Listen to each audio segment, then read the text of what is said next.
ಅವರಿಗೆ ಆಕೆ ದುರ್ಬಲ ಅನ್ನಿಸಿತು. ಆದರೆ ಆಕೆ ಯಾರು ಅನ್ನೋದು ನೋಡೋವರೆಗೆ ಮಾತ್ರ. ಮಧ್ಯರಾತ್ರಿ 2:45. ಮಳೆ ಸುರಿಯುತ್ತಿದ್ದ ರಸ್ತೆ. ಒಂದು ಯುವತಿ ಸೀರೆ ಕಟ್ಟಿಕೊಂಡೇ ಪೊಲೀಸ್ ಸ್ಟೇಷನ್ಗೆ ಒಳಬರುತ್ತಾಳೆ. ಒಳಗೆ 5 ಪೊಲೀಸ್ಗಳು ಮತ್ತು ಇನ್ಸ್ಪೆಕ್ಟರ್ ಆಲ್ ಮದ್ಯಪಾನ ಮಾಡಿ ಕುಳಿತಿದ್ದರು. ಅವಳನ್ನು ನೋಡುತ್ತಿದ್ದಂತೆಯೇ ಅವರ ಕಣ್ಣುಗಳಲ್ಲಿ ಕೆಟ್ಟ ಉದ್ದೇಶ ಹೊಳೆಯುತ್ತದೆ. ಅವಳು ಸಹಾಯ ಕೇಳುತ್ತಿದ್ದರೂ ಅವರು ನಗುತ್ತಾ ಒಳಗಿನ ಜೈಲು ಕೋಣೆಗೆ ಒತ್ತಿಸಿಕೊಂಡು ಹೋಗುತ್ತಾರೆ. ಇನ್ಸ್ಪೆಕ್ಟರ್ ಬಾಗಿಲನ್ನು ಜೋರಾಗಿ ಮುಚ್ಚುತ್ತಾನೆ.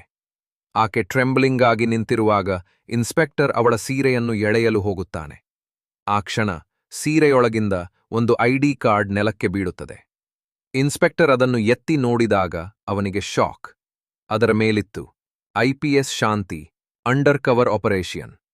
ಇನ್ಸ್ಪೆಕ್ಟರ್ ಕಡೆಯಾಗಿ ಹಿಂದೆ ಸರಿಯುವುದರೊಳಗೆ ಹೊರಗಿನಿಂದ ಮಿಂಚಿನಂತೆ ಮೀಡಿಯಾ, ಬಾಡಿ ಕ್ಯಾಮೆರಾಗಳು ಮತ್ತು ವಿಂಗ್ಸ್ ಅಧಿಕಾರಿಗಳು ಒಳಬರುತ್ತಾರೆ. IPS ಶಾಂತಿ ಕಳೆದ ಹಲವು ವಾರಗಳಿಂದ ಈ ಠಾಣೆಯ ಭ್ರಷ್ಟಾಚಾರದ ಸಾಕ್ಷಿ ಸಂಗ್ರಹಿಸುತ್ತಿದ್ದಳು. ಇಂದು ಆ ಸಾಕ್ಷಿ ಸಂಪೂರ್ಣವಾಗಿತ್ತು. ಕೆಲವೇ ಕ್ಷಣಗಳಲ್ಲಿ ಇನ್ಸ್ಪೆಕ್ಟರ್ ಮತ್ತು 5 ಪೊಲೀಸ್ ಸಿಬ್ಬಂದಿ ಹತ್ತಕಡಿಯಲ್ಲಿದ್ದರು. ಪೊಲೀಸ್ ಠಾಣೆಯ ಆ ರಾತ್ರಿ ಒಬ್ಬಳ ಧೈರ್ಯದಿಂದ ಕತ್ತಲೆ ಸಂಪೂರ್ಣವಾಗಿ ಬಯಲಾಗಿತ್ತು.